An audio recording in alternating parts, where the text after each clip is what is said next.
Hi, I'm Larry King, and I'd like to introduce you to someone who's been a guest on my show several times. He has a story that's very compelling, and you should listen.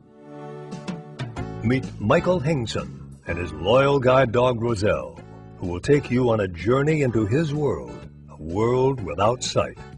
It is a world where teamwork, trust, and creativity are the keys to survival, and where adapting to change is a way of life.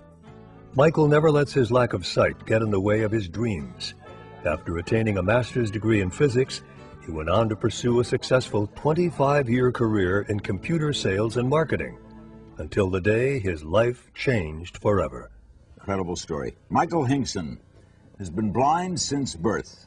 Michael was on the 78th floor of the World Trade Center, the one building, the North Tower. He was guided out by his guide dog, Roselle, and another colleague. All right, what happened? What do you remember? There was an incredible bang, sort of a dull thud, but certainly very tremendous, and then the building shook very violently, and I remember sort of going, God, don't let that building tip over. Since this world-changing event, Michael has moved to Northern California and joined Guide Dogs for the Blind at their national headquarters in San Rafael. Today, Michael, with his dog Roselle, travels the world as the National Public Affairs Representative for Guide Dogs for the Blind. It's my pleasure to introduce Michael Hingson. I've already learned something new here today. I heard the 10, hup, and then I never did hear Eddie's. It's now seats everybody. Is that a new military command? We wanted to carry a message that what guide dogs are really about are not guiding blind people from one place to another, but that guide dogs represent teamwork in action in the most basic and realistic way possible.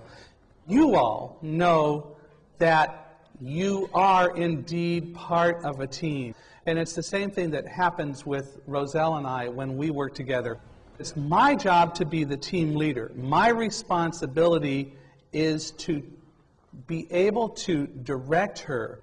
Roselle's job is to make sure that we get there safely. It's like when we get to a street corner, I have to tell her when to cross the street, and I do that, physics again, by listening to the traffic. If it's going the same way I want to go, it's safe to cross. If it's going across in front of me, if I step out in front of it, there's that thing about two pieces of matter occupying the same space at the same time.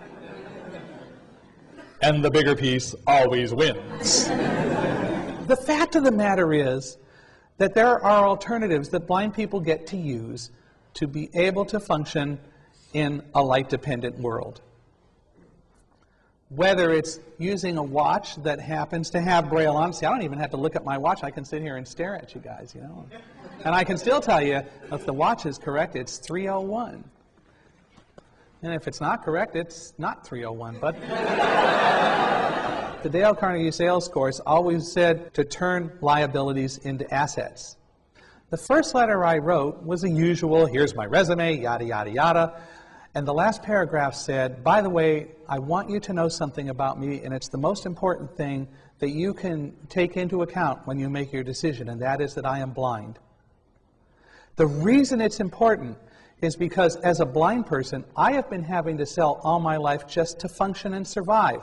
So when you're hiring a salesperson for this job, do you want to hire someone who considers it a job and whose profession it is, or do you want to hire someone who's been selling all of their life and who really understands sales for the art and science that it is? In our business, it's about perception, knowledge, and understanding. And you had a great personal and professional message for us that seeing is not perception. And so thank you very much for that message.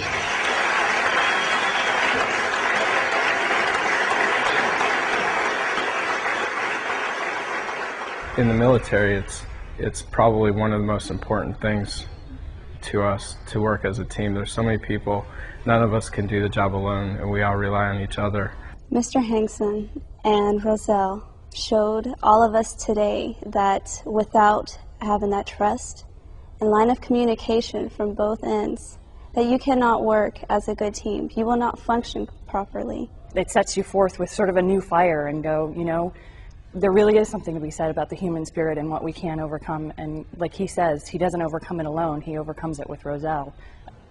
While at Guide Dogs, I learned one of the most basic and important skills I think that I have ever been taught, and that is the concept of being part of a team and to put my trust in the other team member, specifically, in this case, a dog. I learned that I would be putting my life in that dog's paws every day. And then he yelled, "Mike, my God, there's fire above us. There's smoke and there's fire, and there are millions of pieces of paper falling outside the window." And David yelled, "We got to get out of here. We got to get out of here right now." And our guests began to scream. And I said to David, "Slow down, calm down." And he said, "No, we got to get out of here right now.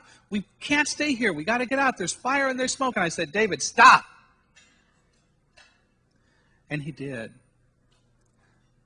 Now, here's the blind guy telling the guy who could see the smoke and fire to stop.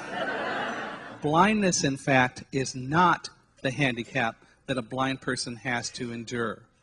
The real handicap consists of the misconceptions and sometimes very incorrect attitudes that we have about ourselves and that others have about us. I know His compelling message recalls his experience that day that he, his dog, his co-workers, and even total strangers bonded together through faith and trust. He is an exceptional individual with a very strong human message. It's just an amazing story, the way the two of them work together. I was very moved by his talk. It was inspirational. It was very appropriate, down to earth, something that they will remember. I'd heard the various speakers on teamwork before, but I think Michael's talk was probably the most compelling that I've heard. It was very, very inspirational, and we can bring all of what he said into our own lives.